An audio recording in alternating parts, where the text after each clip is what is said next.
Друзья, сегодня порадовали нас неплохой рыбиной. Ну, это, как я говорил, белорусская рыбина. То, что возьми ее нормально, обними, поцелуй.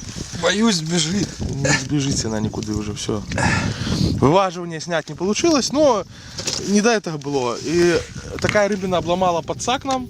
Это такие китайские подсаки делают. Да. У Польши продают такие дешевые Это китайские подсаки. Рыбина, да, обломала подсак нам. Ну, будем дальше рыбачить. Посмотрим, что будет дальше. Ну.